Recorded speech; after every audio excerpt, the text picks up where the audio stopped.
Hello and welcome back to another video. And oh, I've been cooking. This is possibly one of the most fun combo decks I've ever had the joy of playing. And what's nice about this is I own both engines, and I've been using both of these engines for ages. However, I've never used them together. I've never thought to. I never made the connection of, punks have the ability to send things to the graveyard. They spam level threes, and the Phantom Knights like being in the graveyards. They like level threes, and then that connection didn't come in until now. And oh, this is a list, all right. So I'll give you a quick rundown of the cards as per usual, and then we'll go into some example games. So 3 Foxy Tune, obvious part, it just summons your punks from deck, gets your combos going a lot of the time. 1 Deer Note, we're not running more than one because we're only using the punk combo for one line, particularly if you draw it too bad, skill issue. 1 Raider's Ring, this is to facilitate Dark Rebellion into Dark Requiem plays, and it also detaches stuff from Xyz monsters, which can come in useful when you need to get a guy in the grave. 1 Shirakusai, so we can facilitate our fusion summons into a Rising Cup. 2 Stained Greaves, usually you might sometimes only run one of this, but I need 2 because I need to get level 4 Phantom Knights specifically, and the actual level 4 Phantom Knights are a bit crap. So we're running 2 of this. 1 Ragged Gloves because we don't really need more than one. It's a good card, but you just don't need more than one the way this deck's playing at the moment. Just Foolish as a guy. The 1,000 attack does not come up at all, really. 1 Wagon because we're running 3 of the field spell anyway, because we'd rather just start off with the field spell in hand. However, we can search it and still get 2 draws off the field spell as our part of our main combo line if we do not already start drawing it, and we also get plus if our opponent starts to imperm or whatever. 1 Madame Spider to search our Dangerous Gabu, which is just an imperm. It just adds another interruption to our end board. 2 Phantom Knights Ancient Cloak, running any more than this is bricky, but it's a very good card. Just search sending your Phantom Knight, so yeah, that's good. 3 Torn Scales. Torn Scales, oh, this is a great card. Just pitch a Phantom Knight, and then Foolish a Phantom Knight card. Mwah. Well, just discard any card. You could discard a spare punk if you haven't got any Phantom Knights to plus off in hand. It's just so good, and if the Phantom Knight's banished, it'll get itself back. So if you haven't used it, you can then use it then, and it has all sorts of interactions that really can only be shown in games. 3 Xiamen because well, it searches your punks. It's also one of the best E-Telly targets. We aren't running Ghost Ogre, but you can fit it in. That's just down to you. I mean, there's lots of slots I can fit in Ghost Ogre with this list. However, I'm under time pressure because I am going to be disappearing for like 5 days, and so I need to get this ready and off. But Ghost Ogre can definitely fit in. Possibly, I'm thinking instead of the Phantom Knight's Claw. I think that's a shout because I've rarely had this come up because I'd rather just keep the materials on my Dark Requiem. So that's probably the thing you want to take out for Ghost Ogre, but I haven't got it in yet, and that's the games haven't been doing it with it. Silent Boots, it's a free special for free, and it also searches your spell and traps. So if you haven't got the rank up, you grab the rank up and do it on your turn, or you can alternatively grab another Fogblade or a Shade Brigadine if you need to use Shade Brigadine as your lines. 3 Ash, hand traps, 3 Telly, or feels so good signing a punk off of this, especially Xiamen, because then it's just like, oh, you don't use your normal, so you can just use your normal for the Phantom Knights plays. 1 rank up Magic Force, so we can make our Dark Requiem with 3 materials, because it's a non-once per turn, non-once per chain negate and destroy for a monster effect.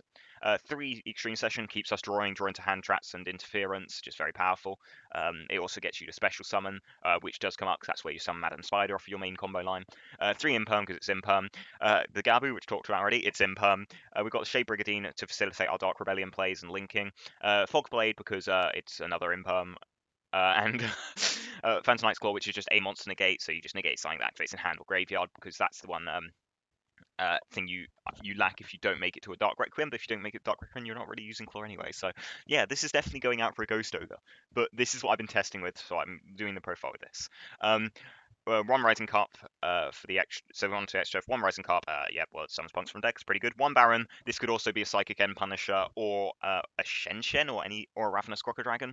Any synchro that's high, like more boss-like that you think you'll be able to go into. I've been running Baron because I've often had a spare 4, thanks to me running 3 level 4 Phantom Knights in essence, being Stained Greaves, Shade Brigadine, and Raider's Wing. So you can often get into Baron plays quite easily. 1 Dragon Dry part of the main combo, so you'll usually be searching Madam Spider with this to go into your Imperm of Gabu, because you'll summon it off your Extreme Session, because you shouldn't have used the Banish from Graveyard effect unless you're doing a dodgy line. 1 Dawn Dragster, because this deck's one weakness is spell and traps. It sorely lacks spell and trap negations in Engine, so we need to go for Dawn Dragster. That's also why I went for a Baron, because it's an Omni, and it means it can deal with spell and traps, because this deck makes infinite monster negates, pretty much. You don't need to worry about monster effects. It's spell and traps you need to be concerned about, and that's how you really should try and incorporate this into your end board if possible, but some lines will not facilitate that. But usually you can. 1 Zombie Vampire, well, I mean, milling a Phantom Knight. Well, mill Torn Scales, summon Torn Scales effects. Yeah, it's great. I love it. Dark Requiem, Dark Rebellion, well, I mean, just read this guy. Yeah, so you just get 3 non-once per turn, non-once per chain, monster negate and destroys, and you can also summon your dark Xyz. We've got Breaksword, traditional bit of Phantom Knights deck, with just a pop stuff on either side of the field, and also will revive your guys as level 4s. This is great binding into second into a board, and it's also just, yeah, it's a pretty good card, to be honest. No complaints. Bamboos and Gossip Shadow, it's another negate that you can use your level 3s for. That's pretty much it. You can also get to a plus off it by drawing cards. Obviously, you give your opponent's cards, so you have to be careful there. Underworld Goddess, just outs, hard to out guys. Pretty much, you're getting so much link material with this deck. Honestly, like, there's no reason not to play her. Avramax, because he's hard to out and we're playing IP. However, I believe that this could be replaced now after testing. So something like a Zeus or another spell or trap negate option is pretty solid, I would say. So this is not necessary. Apo, because you're making link material, though again this hasn't come up that often. So possibly something like Access Code to replace it, because you just need to get bigger guys, and Apo doesn't do that. You've got plenty of monster negates, so this could probably go out for an Access Code after testing. I've come to conclude. Rusty Bardi, well, just a good Phantom Knights card. You don't need more than one. 'Cause you're not really going to be planning to grind the game that long. IP Masquerena, why not? And Cherubini, because it foolishes level 3s, and it gets your Phantom Knights in the grave. Thinking about it now, I think you want to take out Avramax for Access Code and Apo for a Nightmare Unicorn. That is probably what you're going for. So keep that in mind. This is not going to be what the replays are off because I've already done it and all of that, but that's what you're aiming for, I think, now. But you can obviously experiment yourself. Then for the side, 3 roll, no combo. Combo scary. 2 Lightning Stormer Cosmic for back row. Dark Ruler for those annoying Infinity negate boards. Evenly, again, it's more answers to spell and trap decks, and also just advantage and anti-spell because we don't like people outing our board. That is not fun. So now, let's get into some games. Okay, so our first game is against Unchained. We're just going to do a contemporary, just build a board, pretty much. We're just going to build a board, so we're going to go for Whack on here, off the E-Telly, then we're going to search our field spell triggers, then we'll go for Xiamen go. So let me explain, this is slightly different to our usual lines because we'd usually search Whack on or some Whack on off Rising Carp. However, it just achieves the same sort of thing. But yeah, so we're just going to go for Sharakusai here off of the Foxy June search, and obviously we're going to go for Sharakusai. If you use something to Rising Carp, then we're going to go Rising Carp effect from Deer Note and Madame Spider because we're not going to be using our search off of Dragon Drive to get it, so we may as well just do it here. It doesn't really change difference. We're all achieving the same end goal really of going plus, getting to the Zombie Vampire, then the Zombie Vampire milling useful cards, we summon. And we mill an Unchained card, but that's fine, we don't care. We're going to summon Stengri, so make it 4, because we know we're going to go into Dark Rebellion plays. We're going to make sure our Beanies foolish our guys, so then we can get our plays going to Torn Scales here, and we're going to go into Ragged Gloves, increase its level. And now we get to go shape Rusty Barty, set guy. And then we summon Raider's Wing to make a Dawn Dragster. That's where the extra level 4 comes in, so you know you can always make Dawn Dragster. And we'll set 2. So we're essentially running on 1 Sun Trap Negate, Bloss, 3 Monster Negates under the Requiem, and then 3 Imperms. Yeah. It seems good. Obviously, Unchained is probably one of the worst matchups you can have for this, but you know, we'll roll with it. We'll Requiem Negate Shabbat here, because no playing. They're going to go for a Kea. We don't want to pop it, so we're going to Fogblade that thing. Bottom Chamber, we're fine with that, so we let them swing in here because we can just Dark Requiem them, and then we can just negate the Abominable Unchained Soul. To be fair, the game didn't give me a response time when we went to battle phase, because I was going to consider Fogblading before he could attack in, so that could have changed how this duel played out a bit.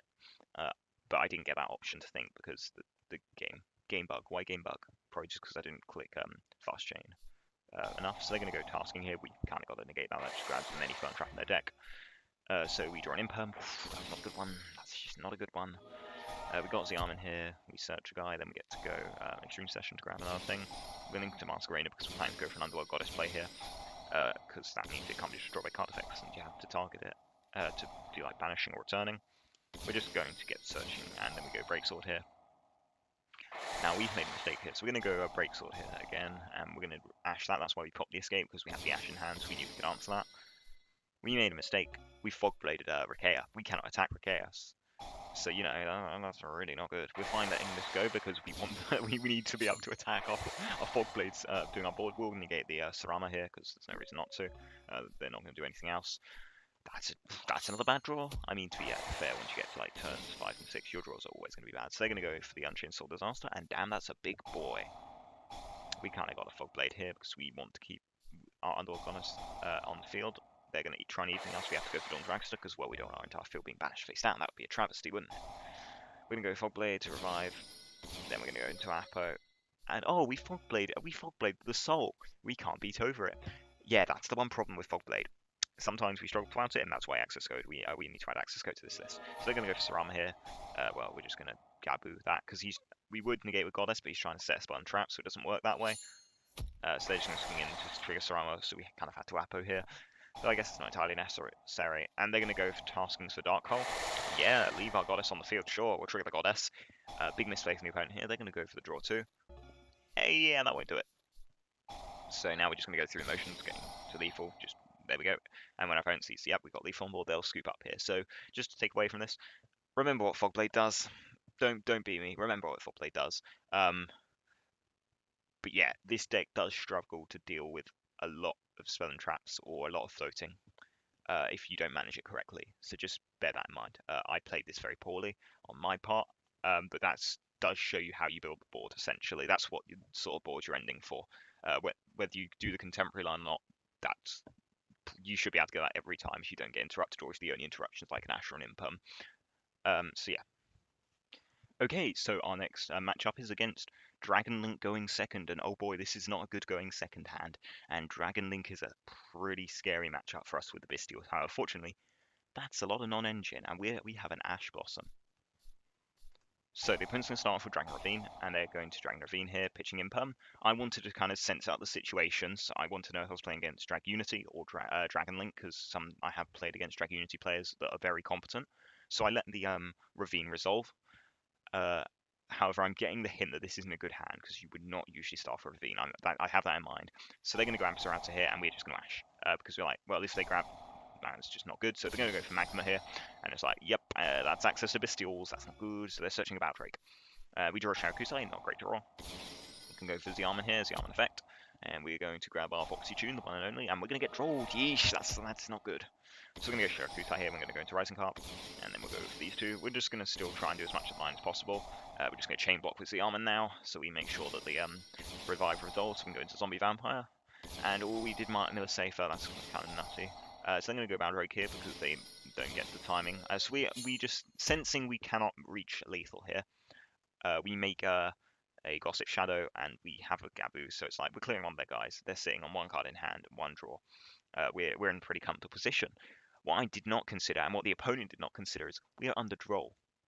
I do not believe Bamboos and Gossip Shadow can activate under draw. I do not know. To be fair, I have been doing research for the Judge program, but I have not covered stuff like this yet.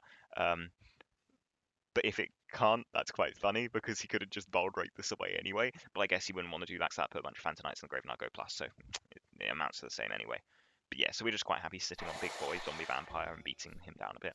So we've got an Impermanent, just a Monster Negate. We are fine with the Magma resolving, so they'd use it in our turn otherwise. They're going to go for Atom. We are not letting that resolve. Gabu is coming down here, because that's just very powerful. They're going Ravine. They'll send a Bestial Rebellion instead, and then Safer will try and add back to hand. We do not want that to resolve, and oh, that is the best draw in their deck, goddamn. Though in this situation, Searching Rocket Tracer is not good. Yeah, they needed another pitch for that, unfortunately for them. So going second, you're not too bad. I mean, you're running enough non-engine and powerful cards that keep playing to be okay in some boards. Obviously, if you're going against full combo decks, like you're not going to win breaking the board without non-engine. Like that's just how it goes. But against just say a board, you stand a chance of breaking through. Like in this game, if you use your interruption and sort of sense out what your opponent's got, how good their hand is, and if you use it wisely, then it works. And you don't have to rush to lethal. You're fine playing it out for a few turns because this deck excels at that. To be honest, it does not excel at the long grind game, but it can draw it out a bit. It can take its time.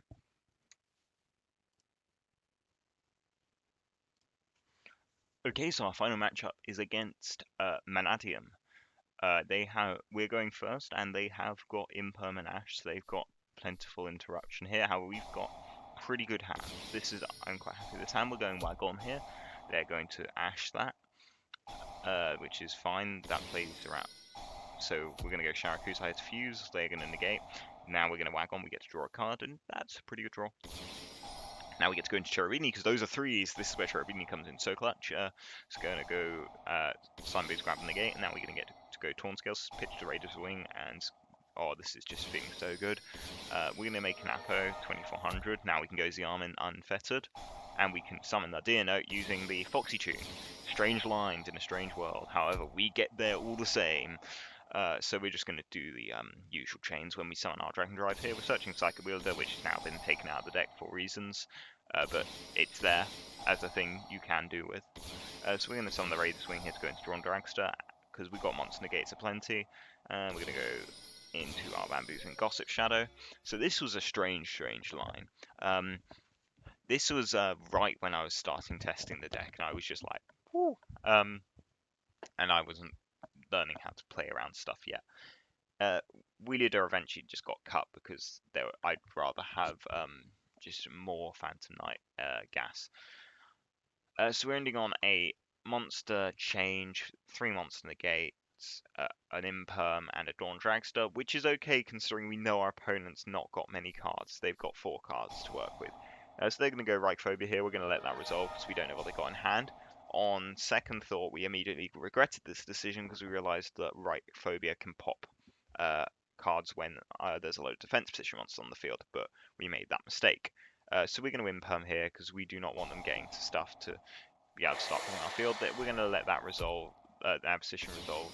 We went for Prisma, or we allowed Prisma. On hindsight, that was a mistake. We have to negate Dawn Dragster here. We've got to keep that Apo up.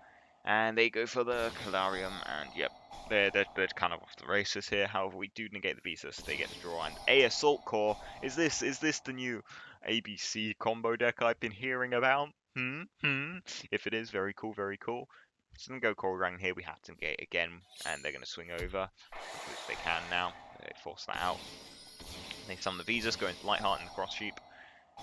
And oh boy, Union Hanger. They go for a Stroud here, and they get to pop our Dawn Dragster.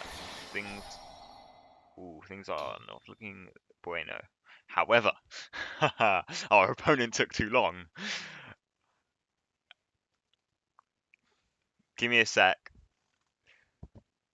To be fair, looking back at this is still a winnable position because we have the East Elite. We also have Phantom Knights in Graveyard to utilize. We've got the Zombie Vampire, which is a big boy on our field in its main phase 2. So this is actually a winnable game. However, I really want to show this game 3 as the last game because you really need to manage your negates properly. That is so important. And I made so many mistakes here that just shouldn't happen. But that's what happens when I'm testing decks that are brand new. Because sure, I've tested both of them in different builds and all that, but together it is a whole different deck. Like the way you play, how you use your negates is important. You can throw away the monster negates fairly easily, but like stuff like Dawn Dragster, you really need to be careful with. Okay, so my final thoughts on deck. Well, I think some of its weaknesses are obvious. It lacks spell and trap negation, so you really. Okay, so my thoughts on deck. Well, some of it's kind of obvious. It lacks spell and trap negation. That much is clear. You really need to carefully manage what you're using and how you use your spell and trap negates and your more powerful negation tools. It can struggle depending on the hand going into a board, but you can usually work stuff out. But apart from that, like the main things are just the changes to make to the deck, which is swap this out for a Ghost Ogre probably, Abramax for an Access, and Apollosa for a Unicorn, in my opinion. But yeah, like I'm really happy this deck is really fun. I've been pretty happy with its performance even with these kind of scuffed choices, and I think it's just I just need to learn the deck more to improve its performance. That's the only thing really here. But after I practice it, I think I'm pretty happy with its competencies. So yeah, that's about it. I'll see you guys in the next one.